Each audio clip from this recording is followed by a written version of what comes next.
దేవుని వాక్యాన్ని కొద్దిసేపు ధ్యానం చేసుకుందాం. 107వ కీర్తన పరిశుద్ధ గ్రంథం నుండి 107వ కీర్తన 8వ చరణాన్ని చదువుకుందాం. Page number 510. 107వ కీర్తన. ఆయన కృపను బట్టి నరులకు ఆయన చేయు ఆశ్చర్య కార్యములు బట్టి వారు యెహోవాకు కృతజ్ఞతాస్తుతులు చెల్లించుదురు గాక. ఎంత అద్భుతమైన మాట చూడండి. వారు యెహోవాకు కృతజ్ఞతాస్తుతులు చెల్లించుదురు గాక. ఎందుకు కృతజ్ఞతాస్తుతులు చెల్లించుదురు గాక అంటున్నంటే, ఆయన కృపను బట్టి నరులకు, ముఖ్యంగా ఎవరు దైవ సేవకులు, రాజుకు, అలాగే దైవజనరాలకు, వారికి ఆయన చేసిన కార్యములు బట్టి, క్రియలను బట్టి, మేలులను బట్టి వారు ఏం చేయాలంట? కృతజ్ఞతాస్తుతులు చెల్లించుదురుగాక అంటున్నారు. నిజమే, దేవుడు వారి జీవితములో 4 సంవత్సరాలు వారి వైవాహ జీవితాన్ని కాచి కాపాడి సంరక్షించి పోషించి ఆదరించి కృప చూపినందుకై ఈ కృతజ్ఞతా కూడిక ఏర్పాటు చేసుకున్నారు. రెండవది, పిల్లల విషయంలో దేవుడు మంచి ఆరోగ్యం, బాబుకు ముఖ్యంగా ఆరోగ్య విషయంలో, మరి ముఖ్యంగా మరణాపాయ పరిస్థితుల్లో కూడా దేవుడు నిర్జీవ పరిస్థితుల్లో కూడా జీవంనిచ్చి సజీవునిగా నిలబెట్టి మరొకసారి ఈ విధంగా కార్యం దేవుడు చేసినందుకై ప్రభుకే మహిమ కలుగును గాక. ఆమేన్. ఒకటి వైవాహ జీవితంలో చేసిన కార్యములు బట్టి, రెండోదిగా బాబు యొక్క ఆరోగ్య విషయంలో చేసిన కార్యములు బట్టి, అలాగే దైవజనురాలు బాబు ఆరోగ్య విషయంలో, హాస్పిటల్ విషయంలో, ఆర్థిక విషయాల్లో, వీటన్నిటిలో చేసిన కార్యములు బట్టి కృతజ్ఞతాస్తుతులు చెల్లించుదురుగాక అంటున్నారు. దేవునికి స్తోత్రకరం గాక. ఈ రోజు కృతజ్ఞత గురించి ఒక 5 విషయాలు దేవుని వాక్యం నుంచి క్లుప్తంగా ధ్యానించి మనం ముగించుకుందాం. మరి ముఖ్యంగా అందరికంటే భూమి మీద కృతజ్ఞత కలిగి బ్రతకవలసిన వాళ్ళు ఎవరైనా ఉన్నారంటే దైవజనులు మాత్రమే. దేవునికి స్తోత్రకరం గాక. ఎందుకంటే 32 ఆదికాండం 32వ అధ్యాయంలో యాకోబు అంటాడు, నీవు చూపిన చేసిన ఉపకారములకు సమస్తమైన సత్యములకు నేను అపాత్రులమైన మనము పాత్రులుగా చేసి, పాస్టర్లుగా చేసి నా దేవునికి కృతజ్ఞత కలిగి మనము బ్రతకాలి. కృతజ్ఞత కలిగి. అలాగే 103వ కీర్తనలో దావీదు అంటాడు, ఎలా చెల్లించాలంటే, నా ప్రాణమా సన్నతించు, ఆయన చేసిన ఉపకారంలో దేనిని మనం నా అంతరంగముతో కూడా, ప్రాణము అంతరంగముతో కూడా. ఎందుకంటే దైవజనులు కృతజ్ఞత కలిగి జీవించాల్సిన అవసరం చాలా ఉంది.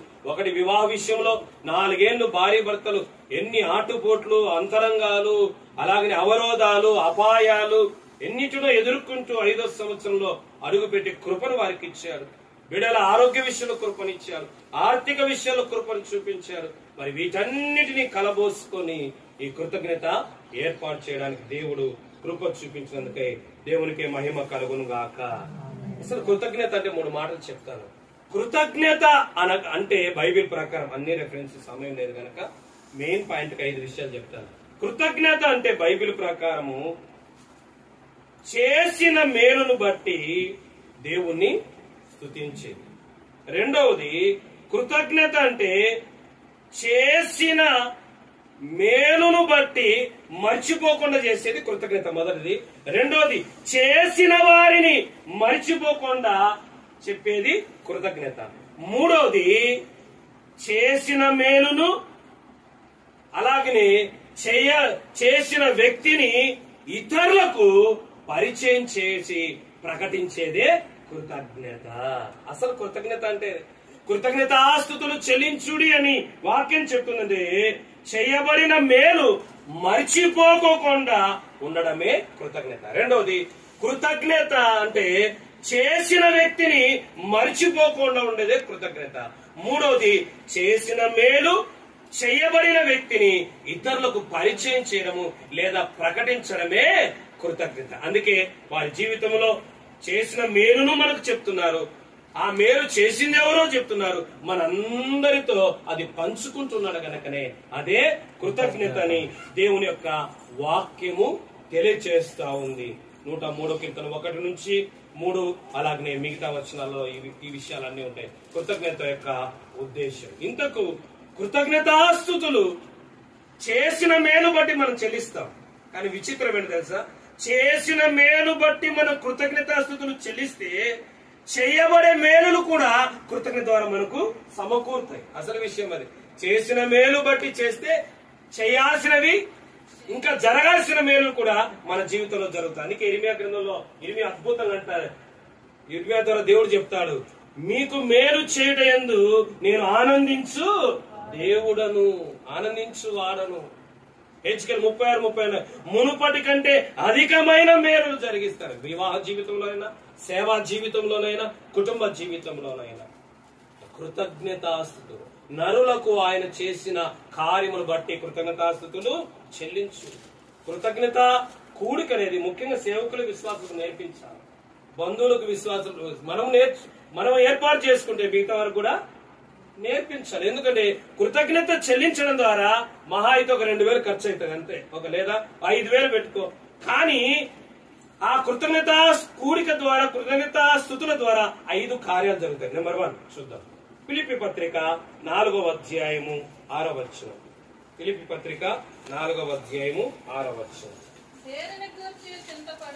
దేని గురించి? జీవితం గురించి, కుటుంబం గురించి, సేవ గురించి, పరిచర్య గురించి, ఆర్థిక విషయం గురించి, ఆరోగ్య విషయం గురించి, దేని గురించి చింతపడకుడి గాని ప్రతి విషయములోను ప్రార్థనా విజ్ఞాపనలు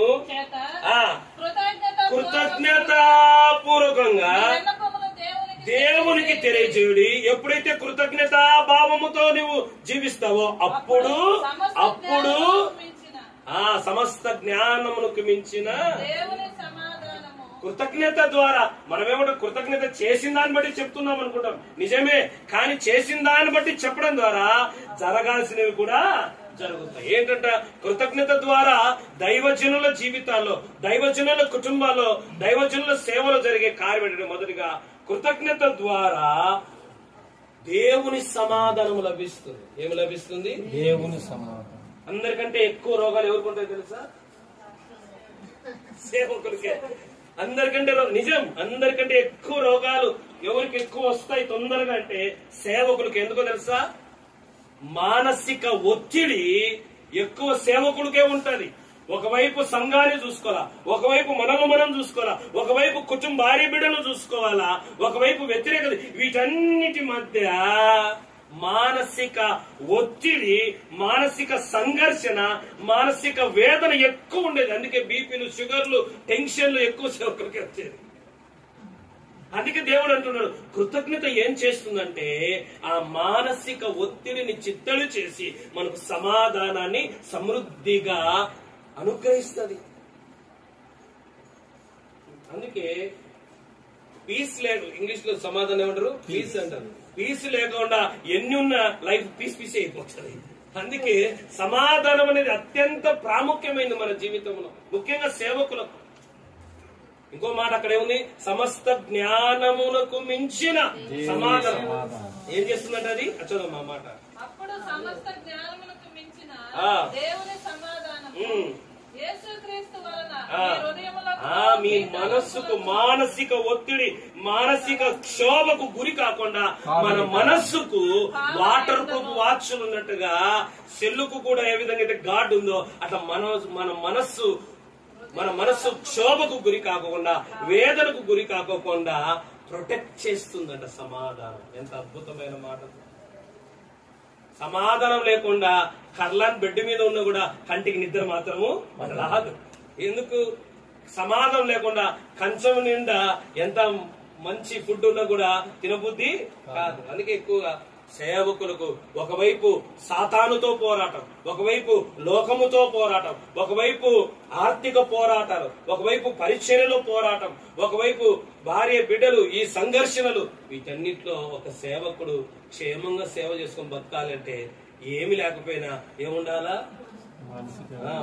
మనస్సు బాగుండాలి. మానసిక స్టెబిలిటీ అనేది, మానసిక స్థైర్యం అనేది, మానసిక బలం అనేది, ఫిజికల్ స్ట్రెంత్ లేకపోయినా పర్వాలేదు, సేవ చేయొచ్చు, కుటుంబాన్ని లాక్కొని రావచ్చు. ఏముండాలా? మానసిక స్థైర్యం అనేది చాలా అందుకే మన మనస్సు కాకావికలము కాకుండా, కంగారు పడకుండా, కలవర పడుకోకుండా మనకు ప్రొటెక్ట్ చేసేది ఏంటంట సమాధానం. అది ఎట్లా వస్తుందట? కృతజ్ఞతాపూర్వకంగా. కృతజ్ఞత. అందుకే 14వ అధ్యాయం యోహాను సువార్త 1వ అధ్యాయంలో ప్రభు అంటాడు, మీ హృదయమును కలవరా. ఇంగ్లీష్ లో ఏముంటుంది తెలుసా? ట్రబుల్. ఏం ట్రబుల్? గ్యాస్ ట్రబుల్ కాదు, మైండ్ ట్రబుల్. ఏ ట్రబుల్ అది? Mind trouble. తెలుగులో కలవరపడకుండా ఉంటది, కానీ ఇంగ్లీష్ లో ట్రబుల్ ఉంటది. మానసిక ఒత్తిడి భయంకరమైన. గ్యాస్ ట్రబుల్ అంటే ఎట్లా ప్రాబ్లమో దానికంటే భయంకరమైన ప్రాబ్లం ఏంటంటే మైండ్ ట్రబుల్ అయిపోతే చాలా ప్రాబ్లం. సేవ చేయలేం, ప్రార్థన పోబుద్ధి రాదు, బైబిల్ పట్టుకోబుద్ధి రాదు, పరిచయం చేయబుద్ధి కాదు. అందుకే కృతజ్ఞత ద్వారా మరి 4 సంవత్సరాలు మరి వైవాహ జీవితాన్ని, బాబును ఆరోగ్య విషయంలో, కుటుంబ విషయంలో, పరిచయ విషయంలో దేవుడు చేసిన మేలు బట్టి కృతజ్ఞత చెప్పడం ద్వారా ఏమవుతుంది? రాబోయే దినాలు ఇంకా వారికి మానసిక స్థైర్యాన్ని, మానసిక ధైర్యాన్ని, మానసిక స్థితిని బలపరిచి దేవుడు సమాధాన సంతోషంతో ముందుకు తీసుకెళ్ళడానికి అది చాలా అవసరం. ముఖ్యంగా సమాధానం అనేది ఎక్కడుండాలంటే మొదట మనకుండాలా. ఎక్కడుండాలా? అంతరంగమున సమాధానం కలిగి ఉండమని బైబిల్ చెప్తుంది. మనం సమాధానంగా ఉండకపోతే, మనలో కన్నా సమాధానం పీస్ కన్నా లేకపోతే మన లైఫ్ కింద చెప్పాను కదా, పీస్ లేకపోతే లైఫ్ లో ఏమైతుంది? పీస్ అవుతుంది. పీస్ లేకపోతే భార్య భర్తల మధ్యలో ఏమొస్తుంది తెలుసా? పీస్ లేకపోతే స్పేస్ వస్తుంది. ఏమొస్తుంది? స్పేస్ వస్తుంది, గ్యాప్ వస్తుంది.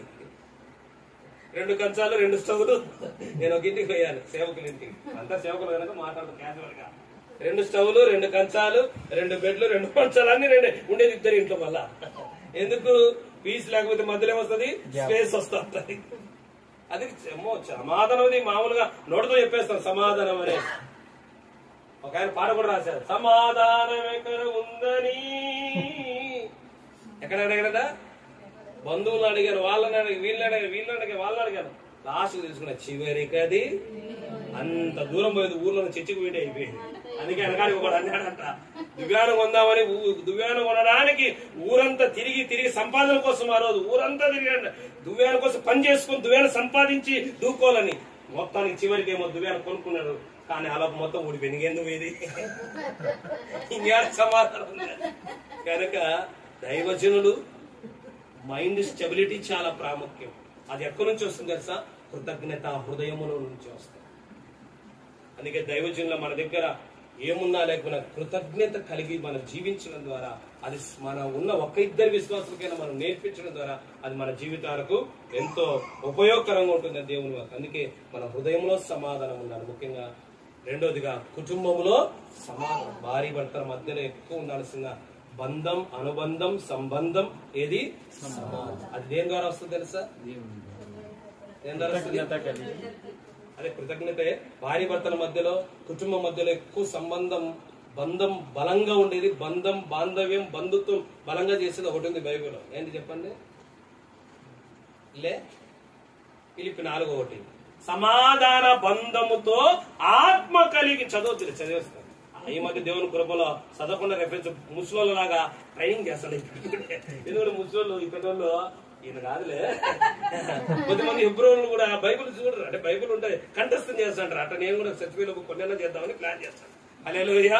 సమాధాన బంధము చేత ఆత్మ కలిగించు ఐక్యతను కాపాడు.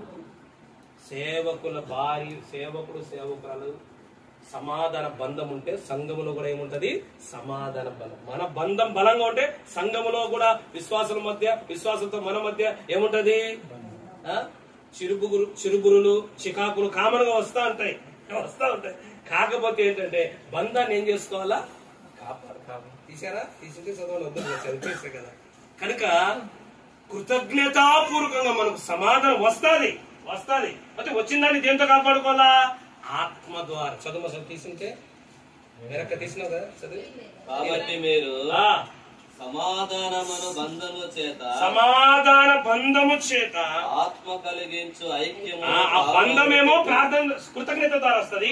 వచ్చిన సమాధానం దేంతో కాపాడుకోండి? ఆత్మ ద్వారా, పరిశుద్ధ ఆత్మ ద్వారా కాపాడుకోవాలి. మీకు వచ్చింది తెలుసా? బంధాలు, బంధుత్వాలు అనేటివి కొంచెం కాలమే ఉంటాయి, మళ్ళీ వాళ్ళు వెళ్ళిపోతే ఉండవు ఇవన్నీ. కనుక వాటిని ఏం చేసుకోవాలి? ఆత్మతో కాపాడుకోవాలి. ఆత్మతో కాపాడు. అబ్రహాముకు లోతుకు సమస్య రాలే. అబ్రహాముకు లోతుకు ఉన్న కాపర్లకు ఏమొచ్చింది? గొడవ ఇచ్చినప్పుడు అబ్రహాం పెద్దోడు, లోతు చిన్నోడు. కానీ లోకం ఏం స్పందించలే. అబ్రాహాం ఏమన్నాడంటే ఒక మాట అన్నాడు, మనం బంధుత్వం ఉంది కనుక మనం ఇలా చేసుకోవడం మంచిది కాదని ఆయన ఏదో ఒకటి చేద్దాం, కూర్చో మాట్లాడుకుందాం అని ఒక తీరం. అందుకే దైవజనుడి మధ్యలో మనం దేవుదూతం కాదు. సార్లాగా మనం చెప్పలేం పెళ్లి ఎప్పటి నుంచి ఇంతవరకు మా మధ్య ఏమీ రాలేదని మనం చెప్పలేం. ఆ మాట చెప్పడానికి ఏ మానవుడికి సాధ్యం కాదు, సార్ ఒక్కరికే సాధ్యం అది. కనుక మాట నేను అనలేక బైబిల్ కనుక పాస్లో ఏమి రక్తం ఉంది, మాంసం ఉంది, చీము ఉంది, రక్తం ఉంది. మనకు ఎమోషన్ ఉంటాయి, ప్రమోషన్ ఉంటాయి, డిమోషన్ ఉంటాయి. కనుక వస్తాయి. కాకపోతే బంధాన్ని ఏం చేసుకుంటున్నా కాపాడుకుంటా. చీలకు వస్తానే సిమెంట్ వేసేయాల. ఏదన్నా మీ భార్య పేరు గుర్తే ఉండదు నాకు. పద్మస్ ఏమన్నా రోజు చీలకు వచ్చింది అనుకో, ఉన్నీలంటే పెద్దదైపోతుంది, వచ్చని సిమెంట్ వేసేయాలి, మధ్యలో కవర్ అయిపోతాడు. అందుకే నేను ఎప్పుడు వస్తానే ఆమెను చూసినా. ఆమె కూడా ఏం పేరు, అక్క పేరు చిన్నప్పక్క. వస్తానే చూసినా, అందరినీ చూస్తున్నా ఈ ఉందే లేదా అని. లేకపోతే మీ ఆయన అంటే బండి మీద పంపించిందని. బంధాన్ని నువ్వు ముస్లిం అయితే బండి మీద తీసుకొని వస్తాడా, కాపాడుకోవాలి. హల్లెలూయా. మా అందరికి మాదిరి ఎవరంటే నువ్వే. హల్లెలూయా. కృతజ్ఞత ద్వారా ఏం కలుగుతుందంటే మన జీవితంలో, రెండోది మన కుటుంబంలో, మూడోది మన సేవలో ఈ సాతాను పోరాటాలు, లోక పోరాటాలు, ఆర్థిక పోరాటాలు, మానసిక వేదన మధ్యలో దైవజనులమైన జీవితాలు, కుటుంబాలు, సంఘాలు నశించిపోకుండా, కృషించిపోకుండా, కుమిలిపోకుండా ఉండాలంటే సమాధానము కృతజ్ఞత ద్వారా వస్తుంది, ఆత్మ ద్వారా బలపడుతుంది. రెండో విషయం, ఇంకో విషయం చెప్తాను. ఒక వ్యక్తి, ఒక సేవకుడు, సేవకురాల మధ్యలో సమాధానం ఉంది. ఒక విశ్వాసి, సంఘము, సేవకుల మధ్యలో సమాధానం ఉంది. సేవకుల మధ్యలో సమాధానం ఉందంటే ఒకటే గుర్తు. ఏంటో తెలుసా గుర్తు? లేదనడానికి ఒకే గుర్తు, ఉందనడానికి ఒకే గుర్తు. సేవకుల మధ్య సమాధానం ఉంది, సేవకురాల మధ్య సమాధానం ఉంది. సంఘానికి సేవకురాల మధ్య సమాధానం ఉందంటే వాళ్ళు ఏమైనారని అర్థం తెలుసా? ఆత్మీయంగా ఫలించారని అర్థం. ఏమైనారని? ఆత్మీయంగా. అంటే సమాధానం లేదంటే ఇంకా ఆత్మీయంగా వాళ్ళు పరిపక్వత చెందలేదని. గలతీ పత్రిక 5వ అధ్యాయం 22వ వచనంలో ఏముంటది? ఆత్మఫలాల్లో ఏముంది? మూడోది ప్రేమ. ఏమనగా మూడో విషయం ఏంటంటే అసలు ఒక వ్యక్తి జీవితంలో, కుటుంబంలో, సంఘంలో సమాధానం ఉందంటే వాళ్ళు ఆత్మీయంగా మెచ్యూర్ అయ్యారు, ఆత్మీయంగా ఫలించారు, ఆత్మీయంగా పరిపక్వత చెందారని. సేవకురాల మధ్యలో గొడవలు రాకుండా ఉండాలంటే ముందు రావాల్సింది ఏంటంటే ఆత్మీయంగా ఫలిస్తే సమాధానం ఆటోమేటిక్ గా వచ్చేస్తుంది. రెండో విషయం, కృతజ్ఞత ద్వారా సమాధానము మన జీవితాల్లో లభిస్తుంది. రెండో విషయం చూద్దాం. రెండవదిగా కృతజ్ఞత దేవుని సమాధానాన్ని కలిగిస్తుంది. మార్కు సువార్త 2వ విషయం 8వ అధ్యాయము 6వ వచనం 8వ వచనం. మత్తయి సువార్త 15వ అధ్యాయం 36 నుంచి 37 వచనం. ఒకటి చదవనిచ్చారు. అప్పుడు ఆయన నేల మీద కూర్చుండుడని జనులకు ఆజ్ఞాపించి ఆ 7 రొట్టెలు పట్టుకొని కృతజ్ఞతాస్తుతులు చెల్లించి విరిచి వడ్డించుటకై తన శిష్యులకు ఇచ్చెను. 8వ వచనం. వారు భోజనము చేసి తృప్తి పొందిన మీదట మిగిలిన ముక్కలు 7 గంపల నిండా ఎత్తిరి. చాలు. అలాగనే మత్తయి సువార్త 15వ అధ్యాయం 36, 37 వచనాలు. 7 రొట్టెలను ఆ చేపలను పట్టుకుని. అప్పుడు ఆయన నేల మీద కూర్చుండుడని జన సమూహమునకు ఆజ్ఞాపించి ఆ 7 రొట్టెలను ఆ చేపలను పట్టుకొని కృతజ్ఞతాస్తుతులు చెల్లించి వాటిని విరిచి తన శిష్యులకు ఇచ్చెను. శిష్యులు జన సమూహమునకు వడ్డించి వారందరూ తిని తృప్తి పొందిన మీదట మిగిలిన ముక్కలు 7 గంపల నిండా ఎత్తిరి. రెండవదిగా ఎప్పుడైతే కృతజ్ఞత కలిగిన అనుభవం మనం జీవిస్తామో, ఒకటి కృతజ్ఞత దేవుని సమాధానం కలిగిస్తుంది, రెండవదిగా కృతజ్ఞత 7 ఆశీర్వాదాన్ని తీసుకొస్తుంది. 2 కాదు, యోగుకు 2 కానీ కృతజ్ఞత ఏం చేస్తుందంటే 7 ఆశీర్వాదం. యేసు ప్రభు చేతిలో ఎన్ని ఉన్నాయి? ఎన్ని రొట్టెలు ఉన్నాయంట? 2 సందర్భాలు ఉన్నాయి. 5, 2 ఒక చోట. ఇంకా ఈడే ఉన్నాయి. ఎన్ని ఉన్నాయి? 2 చేపలు ఉన్నాయి. ఎంతమంది ఉన్నారు జనము? జనం ఎంతమంది ఉన్నారు? 5,000 మంది ఉన్నారు. సరిపో. ఫిలిప్ వచ్చి ఏమన్నాడు?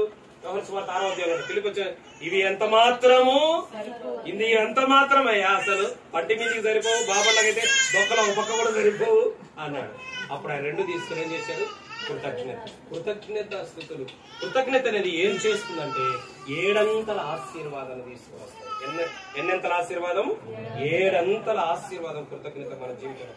ముఖ్యంగా మళ్ళీ చెప్తున్నాను, దైవజనుని ఆశీర్వాదము అన్యులైన ధన్యులైన చూసినప్పుడు ఆ ఆశీర్వాదం కోసమైన దేవుని దగ్గరికి వస్తారు. తర్వాత ఆత్మరక్షణ ఆటోమేటిక్ గా పొందుకుంటారు.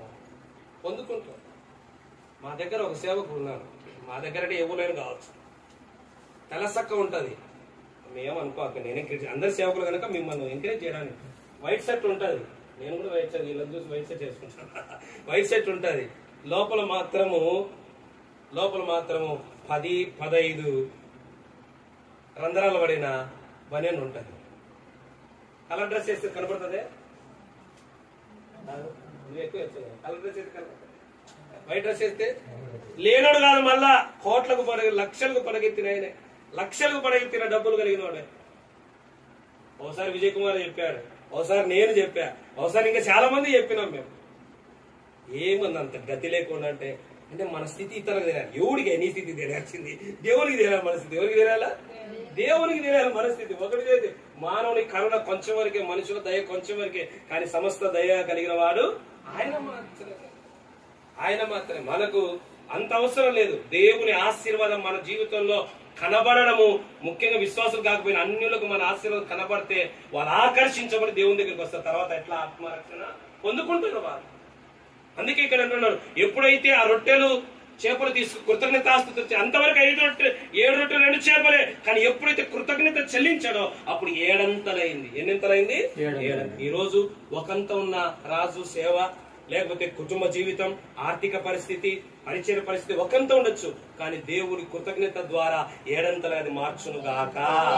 అలాగే మన కుటుంబాలు, మన సేవ, మన పరిచయం కూడా దేవుడు 7 అంతలుగా చేస్తాడు. పిలిచిన వాడు నమ్మదగిన వాడు. అయితే కృతజ్ఞత భావం అనేది, థ్యాంక్స్ గివింగ్ అనేది మన స్టీవెన్ సార్ అంటారు, థ్యాంక్స్ గివింగ్ అనేది మన లివింగ్ గా మారాలి.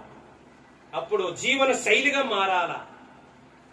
అదే దేవుని వాక్యం సెలవిస్తుంది. ఇది యేసుప్రభే మనకు మాది కృతజ్ఞత చెల్లించడం ద్వారా. చూడండి, కృతజ్ఞత ద్వారా అడిగినవే పొందుకుంటాం కాదు, అడిగిన వాటికంటే, ఊహించి వాటికంటే అత్యధికముగా కృతజ్ఞత ద్వారా మనం పొందుకుంటాం ఖచ్చితంగా.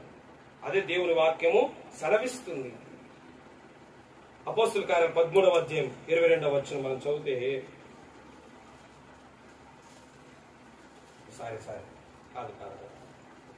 మొదటి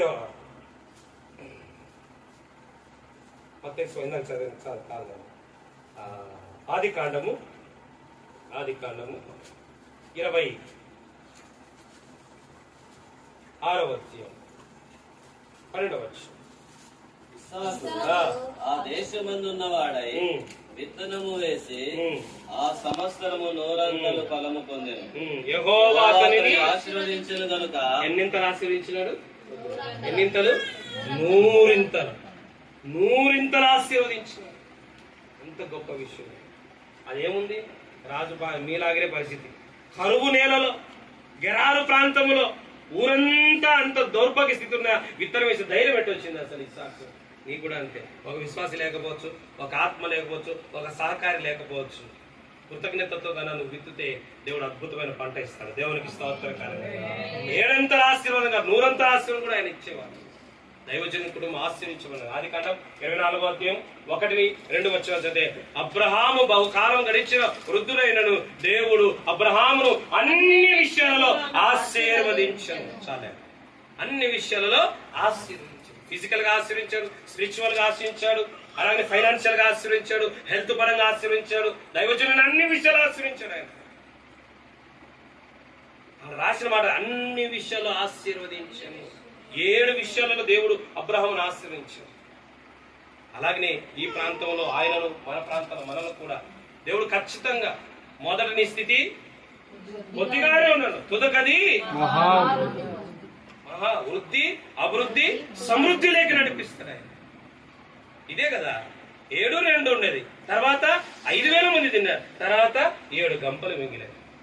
ఇదే వృద్ధి, అభివృద్ధి, సమృద్ధి. కృతజ్ఞత ఎంత గొప్ప కార్యాలు చేస్తుంది. ఈరోజు ఆయన సేవను ఎంతో దూరం నుంచి వచ్చాడు, దేవుని నమ్ముకొని వచ్చాడు, దేవుని మీద నమ్మి వచ్చాడు. కుటుంబాన్ని దేవుడు అభివృద్ధి చేశాడు. సేవను రాబోయే దినాల్లో అన్ని విధాలుగా 7 100 దేవుడు ఖచ్చితంగా అభివృద్ధి చేశాడు. మూడో విషయం, కృతజ్ఞత ద్వారా కలిగే మూడవ కార్యము దైవజనుల జీవితాలు, ముఖ్యంగా విశ్వాస జీవితాలు ఎట్టయినా జరుగుతాయి. దైవజనుల జీవితాలు, దైవజనుల కుటుంబాల్లో, దైవజనుల పరిచయంలో కృతజ్ఞత ద్వారా కలిగే మూడో కార్యం ఏంటంటే కీర్తనలు 69వ కీర్తన 30 వచ్చాను. 69వ కీర్తన 30, 31. 1 యోహాను 3:22. కీర్తనలతో నేను దేవుని నామము కీర్తించెదను, కృతజ్ఞతాస్తుతులతో నేను ఆయనను గణపరిచెదను. ఎద్దు కంటేను కొమ్మును రెక్కలు గలటువంటి కోడె కంటేను అది యెహోవాకు ప్రీతికరం. ఏంటి? ఎద్దులను, గొర్రెలను, మేకలను బలిగా ఇచ్చేదానికంటే దేవునికి ఇష్టమైంది ఏంటంటే కృతజ్ఞతాస్తుతులు చెల్లించడం. మూడోదిగా కృతజ్ఞత ద్వారా దేవుని ఇష్టం నెరవేరుతుంది. మన ద్వారా, మన కృతజ్ఞత చెప్పడం ద్వారా, మన ద్వారా, మన జీవితం ద్వారా, మన పరిచయం ద్వారా దేవుని ఇష్టము నెరవేరుతుంది. యేసు ప్రభు చివరి దశలో కూడా విషయవంతుడు, తండ్రి ఆ ఇష్టము కాదు నీ ఇష్టమే. ఎంత గొప్ప విషయం కదా. మళ్ళీ చెప్తున్నాను, మనం ఎప్పుడైతే దేవుని ఇష్టము నెరవేర్చడానికి ప్రయత్నిస్తామో, నా ఇష్టం ఇదని మనం చెప్పాల్సిన అవసరం లేదు. ఆటోమేటిక్ మన ఇష్టం కూడా దేవుడు నెరవేర్చేవాడై ఉన్నాడు. భర్త ఇష్టము భార్య నెరవేరిస్తే భార్య అడగాల్సిన అవసరం లేదు. ఆమె కావాల్సింది భర్త ఏం చేస్తాడు? ఎందుకు చెప్తాను తెలుసా? అడగకముందే మైతే. అలాగనే పిల్లలు తల్లిదండ్రులకు ఇష్టం వచ్చి జీవిస్తే, నా రెండో కూతురు అడగకముందు ఎందుకు తెచ్చిస్తాను తెలుసా? నేనేం చెప్పినా చెప్పకముందే ఎక్స్పెక్ట్ చేసేస్తా అంటది. అందుకే అన్నింటిలో ఎక్కువ ప్రాధాన్యత ఇచ్చాడు. అందుకే డాడీ కూతురు అంటాడు. పిల్లలు తల్లిదండ్రులకు ఇష్టం చేస్తే పిల్లలు అడగాల్సిన అవసరం లేదు. పిల్లలు కావాల్సింది ఎంత? మరి దేవుని నమ్ముకొని సేవకు వచ్చి, దేవుని నమ్ముకొని కుటుంబం కలిగి, దేవుని నమ్ముకొని ఇంత ప్రాంతాల మనం ఉన్నప్పుడు, ఆయన ఇష్టం మనం చేస్తున్నప్పుడు మన ఇష్టం ఆయన ఖచ్చితంగా చేస్తాడు. అదే మాట యోహాను చెప్తాడు ఎక్స్పీరియన్స్ తో. 1 యోహాను పత్రిక 3వ అధ్యాయము 22వ వచనం. మనము ఆయనకి ఇష్టమైనవి చేయించున్నాము గనక మనం ఏమడిగా ఆయన ద్వారా మనకు కలుగునా ధైర్యమే. మనం ఆయనకి ఇష్టం వచ్చింది చేస్తున్నప్పుడు మనకేం కలిగిన, ప్రభా నా బిడ్డలకి ఇది కావాలా, నా కుటుంబానికి ఇది కావాలా, నా సంఘానికి ఇది కావాలా, నా పరిచయానికి ఇది కావాలా, నా జీవితానికి ఇది కావాలన్నప్పుడు ఏం అడిగినా ఆయన ఎప్పుడు ఇస్తారంటే ఆయన ఇష్టం నెరవేర్చడం. ఆయన ఇష్టం ఎప్పుడు నెరవేరుతుందంటే కృతజ్ఞతాస్తుతులు చెల్లించడం ద్వారా. దైవజనుడు ఏం అడిగినా ఎందుకు దేవుడు ఇస్తాడంటే దైవజనుడు దేవుని ఇష్టాన్ని నెరవేర్చేవాడుగా ఉన్నాడు. అందుకే ఈ 2 పేర్లు ఇద్దరికి ఉన్నాయి బైబిల్లో. ఎవరికి? ఇద్దరికి ఉన్నాయి. యేసు ప్రభుకు, దావీదుకే. ఎందుకంటే నా హృదయానుసారం, అపోస్తల కార్యం 13వ అధ్యాయం 20, నా హృదయానుసారం, నా హృదయంలో చేసుకుంటూ పోయాడు. అందుకే 40 సంవత్సరాలు బైబిల్ చరిత్రలో 40 సంవత్సరాలు ఓడిపోని రాజు ఎవరన్నా ఉన్నారంటే ఒక్క దావీదు మాత్రమే. దావీదు ఒక్కడే 40 సంవత్సరాల రాజరికంలో ఓటమి ఎరగని రాజు. 40 సంవత్సరాల యుద్ధం లేని రాజు ఎవరు? సొలొమోను కొడుకే. నీతిమంతుల పిల్లలు బిచ్చము ఎత్తుకోరు. మనము దేవుని ఇష్టాన్ని నెరవేరుస్తూ బతుకుతున్నప్పుడు సేవకుల సేవకాలం దేవుడు పిలిచి వెళ్ళిపోయినా మన పిల్లలకి ఏం కొరత చేయడు. ఎందుకంటే ఆ పిల్లలను సంరక్షించే బాధ్యత, పోషించే బాధ్యత, సమస్తము సమకూర్చే బాధ్యత దేవుడే తీసుకుంటాడు. 50 ఆదికాండం 50వ అధ్యాయంలో యేషయ్య ఉంటాడు, నేను మిమ్మలను మీ పిల్లలను నేను పోషిస్తాను. మానవుడే ఈ మాట చెప్పగలిగితే దేవుడు ఇంత గొప్పగా దైవజనులుగా మనకెందుకు చెప్తుంది? అందుకే కృతజ్ఞత అనేది ఏం తెలియజేస్తుందంటే, ఒకటి మనకు సమాధానం లభిస్తుంది అని తెలియజేస్తుంది. రెండవదిగా కృతజ్ఞత అనేది 7 ఆశీర్వాదాన్ని మనకు తీసుకుని వస్తుంది అని తెలియజేస్తుంది. మూడవది కృతజ్ఞత అనేది ఈ విధంగా మనం ఒక చిన్న ప్రేయర్ పెట్టామంటే అర్థం, నేను దేవుని ఇష్టాన్ని నెరవేరుస్తున్నాను, నేను దేవుని ఇష్టాన్ని నెరవేరుస్తున్నాను. కృతజ్ఞత ఎద్దుల కంటేను, గోడెల కన్నా, బలుల కంటేను అది ఆయనకి ఇష్టం ఏంటంట కృతజ్ఞతాస్తుతులు చెల్లించడానికి. చాలా ప్రీతికరమైంది. అలాంటి ప్రీతికరంగా మనము జీవించినప్పుడు, అందుకే దేవుని వాక్యం ప్రీతికరమైన సేవ అని పౌలు ఎంత అద్భుతమైన మాట. మరి ఆయన ప్రీతికరం ఉన్నప్పుడు సేవకునికి దేవుడు ఎందుకు తక్కువ చేస్తాడు? సేవకుని పిల్లలకు దేవుడు ఎందుకు తక్కువ చేస్తాడు? సేవకుని కుటుంబానికి ఎందుకు తక్కువ చేస్తాడు?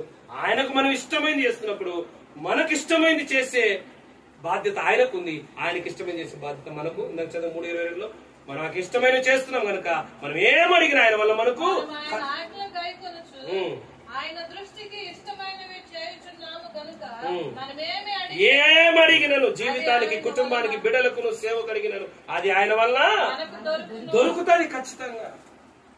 అది సూత్రం. యాక్షన్, దానికి ఏముంటది? రియాక్షన్. అంతే. మనం ఆయనకి ఇష్టమైన చేస్తున్నాం, ఆయన మనకు ఇష్టం. కృతజ్ఞత అనేది దేవునికి చాలా ఇష్టం. అందుకే ఏమన్నాడు, యేసుప్రభువు దగ్గర 10 మంది కృష్ణోగులు వచ్చారు. 10 మందికి నయం అయిపోయింది. మరి తిరిగి ఒకడు వచ్చినాడు. అక్కడ ఏమన్నాడు? ఒక మాట అన్నాడు, కృతజ్ఞత దేవుని మహిమపరచు వచ్చిన వాడు ఒక్కడే. వాడు క్యాల్కులేషన్ చేస్తున్నాడు దేవుడు. ఎందుకు దేవునికి వాని కృతజ్ఞత అవసరమా? స్వస్థత ఇచ్చిందని కృతజ్ఞత ఏం అవసరం? ఆయనకి ఇష్టమైందని. మన జీవితంలో కూడా అది మనకి ఆయనకి ఇష్టమైంది ఏంటంటే మనం కృతజ్ఞత కలిగి సేవ చేయాలి. ఏమున్నా లేకపోయినా, ఏం తిన్నా లేకపోయినా. నేను మొన్న ఎవరితో మాట్లాడుతూ నేను చెప్పుకుంటాను, ఒత్తుల స్టవ్ మీద పెళ్ళేంత వరకు ఒత్తుల స్టవ్ మీదనే అన్నము, స్టోర్ బియ్యం తింటా అంటే మా అమ్మ ఇంకా అప్పటికి ఫస్ట్ కాన్పు అయినప్పుడు మా అమ్మ చూసి తట్టుకోలేక, మరి బిడ్డరా ఎదుగుతుందో లేదో ఏమో అని ముద్దలూరు నుంచి సోనా మసూరా బియ్యం ప్యాకెట్ పంపించింది. ఎందుకంటే ఆ బియ్యంతో బిడ్డ ఎట్ట పుడుతుందో, ఎట్ట చేస్తారో, ఏం చేస్తారో అని. 6 సంవత్సరాలు. ఎందుకంటే ఆయనకి ఇష్టమే చేసి కొంతకాలం ఓర్చుకున్నప్పుడు, తట్టుకొని నిలబడినప్పుడు దేవుడు ఖచ్చితంగా మనను అన్ని విషయాలు, మన ఇష్టం కూడా దేవుడు నెరవేర్చేవాడు.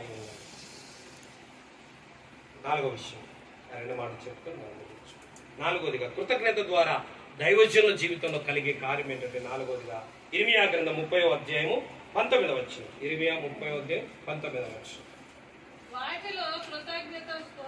వాటిలో కృతజ్ఞతా స్తోత్రములు స్వరములు వినబడును. జనులు తక్కువ మంది కాకుండా నేను వారిని విస్తరింపచేయను. వారు ఎప్పుడు కూడా అందరి దృష్టిలో, ఎవరి దృష్టిలో అల్పులుగా, తక్కువ వారిగా, హీనమైన వారు కాకుండా. ఎందుకు దేవుడు గనులుగా చేస్తున్నారుగా? అక్కడ ఏం జరుగుతుందంట? కృతజ్ఞతాస్తుతుల స్వరం వినబడుతుంది, సంబరాశ్చర్యములు వినబడుతున్నాయి కనుక వారిని తక్కువ కాకోకుండా వారిని విస్తరింపచేసి వారిని గనులుగా చేసి.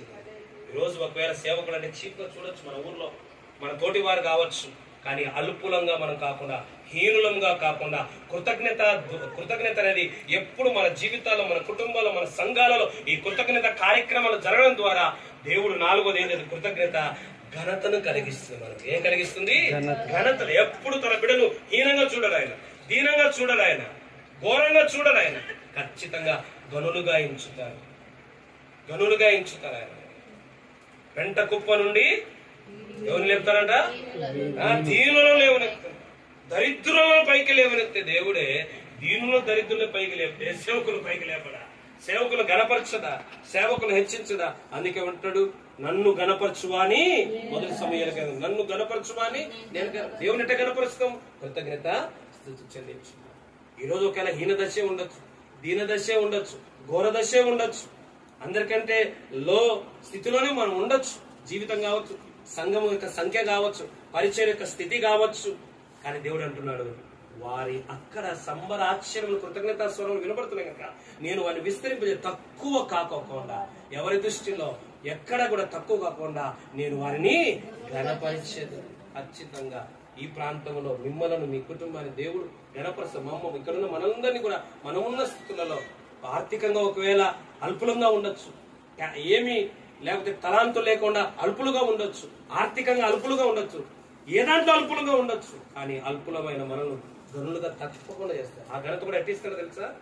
చూద్దాం ఒక మాట, నాకు చాలా ఇష్టమైన మాట. 2వ సమయం ఈ మధ్య కాలంలో దేవుడు నాకు ఎక్కువగా ప్రత్యేకంగా ఎంఫసిస్ చేసిన మాట. 2వ సమయం 7:9. 2వ సమయం 7:9 త్వరగా చదువు. 2వ సమయం నీకు తోడుగా నుండి నీ శత్రువులందరూ, గ్యారంపల్లెలని కాదు, నువ్వు పోవు చోట్లల్లా తోడుగా ఉండి నీ శత్రువులందరూ నీ ఎదుట నిలవకుండా నిర్మూలన చేసి లోకులకు, లోకస్తులకు కలిగిన, గనులైన వారికి కలిగిన పేరు నీకు, గనులకు కలిగిన పేరు, అంత ఘనతనే నీకు ఇస్తాను. అంత గొప్ప విషయం.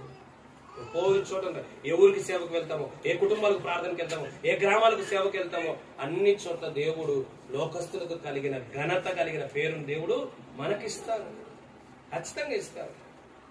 అది దేవుని వాక్కు. మాట ఇచ్చేటప్పుడు ఆయన నరమాత్రుడు కాదని దేవుని వాక్యం సెలవిస్తుంది. ప్రపంచంలో ఎవడైనా సేవకుని తర్వాతే, ఎవడైనా ప్రపంచంలో దైవజనుని తర్వాతే, దైవజను తర్వాతే నిలబడి కలుస్తుంది. ఆ ఘనత దేవుడు మనకు ఖచ్చితంగా ఇస్తాడు. ఇట్లాంటి కమిట్మెంట్ తో కూడిన జీవితం మనకు ఉండాలి. కమిట్మెంట్ తో కూడిన జీవితం ఉండాలా, కన్ఫర్మేషన్ తో కూడిన జీవితం ఉండాలి. చివరి మాట చెప్తాను. చివరిగా ఇలాంటి కృతజ్ఞత దైవజనుడు కలిగి ఉన్న ద్వారా దైవజనుడికి కలిగేది ఏమిటంటే చివరిది అపోస్తుల కార్యాలు 27వ అధ్యాయం 35వ వచనం. అపోస్తుల కార్యాలు 27, 35, 36, హెబ్రీ 10, 35. ఈ మాటలు చెప్పి ఒక రొట్టె పట్టుకొని అందరి ఎదుట దేవునికి కృతజ్ఞతాస్తుతులు చెల్లించి దాన్ని విరిచి తిని సాగిరి. అప్పుడు ఎప్పుడైతే కృతజ్ఞతాస్తుతులు చెల్లించాడో పౌలు, అప్పుడు ఎందుకు అందరి ముందు ఏమో ఆయన ఒక్కడు, ఎందుకు అక్కడ ఉండేది అందరూ ఎవరు క్రైస్తవులు కాదు, అక్కడ ఉండేది అందరూ విశ్వాసులు కాదు, అందరూ పడవలు ప్రయాణం చేసేవారు, అందరూ చూడడానికే కృతజ్ఞత చెల్లించాడు. ఎందుకో తెలుసా? కృతజ్ఞత చివరిగా ధైర్యాన్ని మనలో కలిగిస్తుంది. ఏం కలిగిస్తుంది? ధైర్యాన్ని కలిగిస్తుంది. నిజంగా చాలా సార్లు సేవకులే ధైర్యాన్ని కోల్పోతుంటారు. ఎందుకంటే మనల్ని చూసుకొని, మన పరిస్థితులు చూసుకొని, మన సేవలు చూసుకొని, మన కుటుంబాలు చూసుకొని, మన బిడ్డలు చూసుకొని చాలా సార్లు మన ధైర్యాన్ని కోల్పోతా ఉంటాం. అందరికి ధైర్యం చెప్తాం, మనకు ధైర్యం ఉండదు.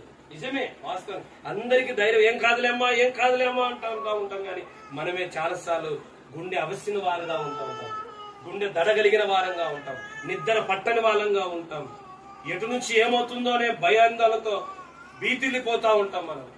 కానీ నాకు ఇష్టమైన మాట, దావీదు తన దేవుడనే యెహోవాను బట్టి ధైర్యం చేయొచ్చు. సేవలో ఏమి లేకపోయినా సేవ చేయొచ్చు. కానీ సేవకు ఏముండాలా? ఏముండాలా? దమ్ము ఉండాలి. రొమ్ము అందరికి ఉంటది, దమ్ము ఉండాలి. దమ్ము ఉండాల. రొమ్ము పిలుచుకొని తిరిగేది కాదు, రొమ్ము ఎవరైనా పిలుచుకొని తిరుగుతారు. ఆ రొమ్ములో దమ్ము ఉండాలి. అదే దైవజనుడు. ఎట్లా తెలుసా? అందరు చుట్టూ రాళ్ళు తీసుకొని ఉన్నాడు. ఏం చేస్తారు దావీదు? చుట్టూ రాళ్ళు తీసుకొని ఉన్నారు. అప్పుడు తన దేవుడిని యెహోవాను బట్టి ధైర్యం. నా పరిస్థితి ఎట్లా, నా కుటుంబ పరిస్థితి ఎట్లా, నా సేవ ఎట్లా, ఏదో మా బాబాయ్ నమ్ముకొని వచ్చి ఆయన నాకంటే గొప్ప, ఆయనే ఎన్నో ఇబ్బందులు ఉన్నాడు, ఆయనే ఎన్నో ఇక్కడ ఉన్నారు, ఏదో మా దేవుడు నమ్ముకొని వచ్చా, నా బాబాయ్ నమ్ముకొని వచ్చా, నా పరిస్థితి నో ప్రాబ్లం.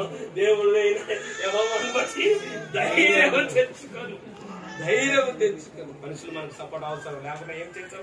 ఏం చేయలేం. మన వాళ్ళు మనకు అవసరం, కాకపోతే దేవుని బట్టి ధైర్యము కలిగించి. ఆ ధైర్యం ఎక్కడి నుంచి వస్తుంది సార్? కృతజ్ఞత. కృతజ్ఞత ఒక అన్యులకే ధైర్యం కలిగిస్తే దైవజనులుగా మనకెంత ధైర్యం కలిగిస్తుంది? ఎందుకు మన సేవకులకు ధైర్యం ఎందుకు అవసరం అంటే యేసు ముందే చెప్పాడు శిష్యులకు. యోహాను సువార్త 16వ అధ్యాయం, యోహాను సువార్త 16వ అధ్యాయం 33 వచ్చి చదువు, నేను చదువుతాను.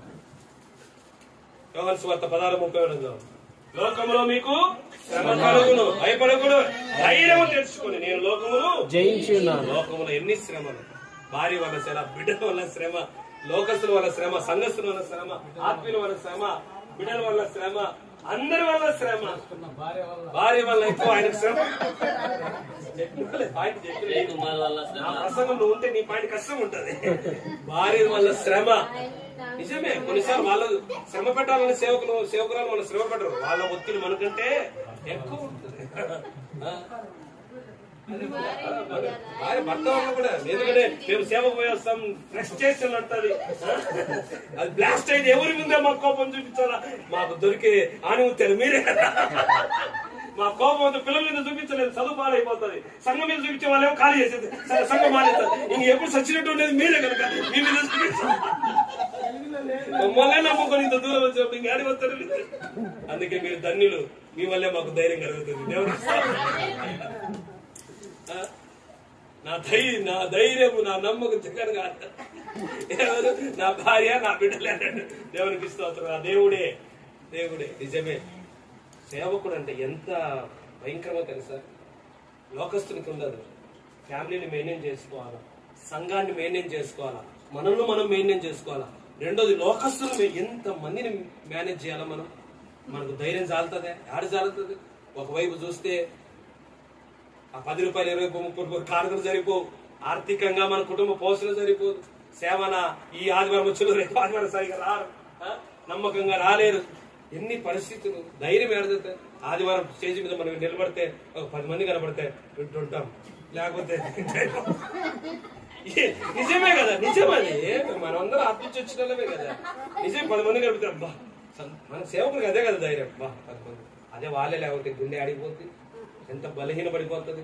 కనుక సేవకునికి లోకంలో మీకు శ్రమ, ఆర్థిక శ్రమ, కుటుంబ శ్రమ, ఆరోగ్యపరంగా శ్రమలు, ఆర్థిక పరంగా శ్రమలు, లోకస్తుల వల్ల శ్రమలు, ఇన్ని శ్రమలు తట్టుకొని నిలబడాలంటే ఇది మాంసపు గుండె, కానీ దీనికి దేవుని గుండె కావాలి. హల్లెలూయా. అందుకే ధైర్యము కలిగి ఉండాలి. కుటుంబాన్ని కట్టుకోవాలన్నా, సంఘము కట్టాలన్నా, మందిరం కట్టాలన్నా ఏముండాలా? ధైర్యం ఉండాలి. ధైర్యం ఉండాలి. మొదటి దినవృత్తాంతంలో 28వ అధ్యాయం, మొదటి దినవృత్తాంతంలో 28-20 చదువుకొని ముగించు. మొదటి దినవృత్తాంతంలో 28-20. మరియు దావీదు తన కుమారుడైన సొలొమోనుతో చెప్పినది ఏమనగా నీవు బలము పొంది ధైర్యము తెచ్చుకో. ధైర్యంగా ఉండు. నువ్వు సంఘం కట్టాలంటే నీకు కావాల్సిన డబ్బు కంటే ముందేం కావాలా? ధైర్యం. మందిరం కట్టాలంటే డబ్బు కంటే ముందే ఉండాలా? ధైర్యం కావాలా? ధైర్యము తెచ్చుకొని ఈ పనిని, ఈ సేవని, ఈ పరిచయని, ఈ కుటుంబాన్ని, ఈ సంఘమును పూనుకో. భయపడద్దు. పని జరగాలి అంటే మొదట కావాల్సింది ధైర్యం. కుటుంబాన్ని ఎట్లా కట్టుకోవాలా, సంఘాన్ని ఎట్లా కట్టుకోవాలా, మందిరాన్ని ఎట్లా కట్టుకోవాలా, పరిచయం ఎట్లా కట్టుకోవాలా, లైఫ్ ని ఎట్లా సెటిల్ చేసుకోవాలి? ధైర్యం. ఎందుకంటే ఎబ్రీ పత్రిక 10:35 ఒక మాట, ధైర్యం వల్ల కలుగు ఫలము బహుమానము చాలా గొప్పది. ధైర్యం వల్ల ఫలము కలుగు, ఆ బహుమానం చాలా గొప్పది. కనుక సేవకులుగా మనం ఎన్నిటినీ చేసుకోవాలి. కుటుంబాన్ని, సంఘాన్ని, పరిచయం చూసుకోవాలంటే ఈ గుండె బలంగా ఉండాలి. అది ఎట్లా ధైర్యం కలిగి ఉంటుందంటే కృతజ్ఞత ద్వారా. అందుకే దేవుని వాక్యం సెలవిస్తుంది 107:8 ఏమన్నా, నరులకు ఆయన చేయు ఆశ్చర్యముల కార్యములు బట్టి కృతజ్ఞతాస్తుతులు చెల్లించుదురు గాక. కృతజ్ఞత ద్వారా దేవుని సమాధానం కలుగుతుంది సేవకులకు. కృతజ్ఞత ద్వారా 7 ఆశీర్వాదం కలుగుతుంది సేవకులు. కృతజ్ఞత ద్వారా దేవుని ఇష్టాన్ని నెరవేరుస్తాము. కృతజ్ఞత ద్వారా ఘనత కలుగుతుంది. చివరిగా కృతజ్ఞత ద్వారా ఈ ఆత్మీయ జీవితంలో, కుటుంబ జీవితంలో, సేవా జీవితంలో ధైర్యం. అలాంటి ఈ 5 కార్యాలు మరి దైవ సేవకులు రాజు కుటుంబంలోనే కాదు, మనందరి కుటుంబంలో కృతజ్ఞత జీవితం కలిగడం ద్వారా ఈ 5 కార్యాలు మన జీవితంలో, మన కుటుంబంలో, మన సేవలో దేవుడు నెరవేర్చును గాక. అవకాశం కల్పించిన రాజు పాస్టర్కు అలాగనే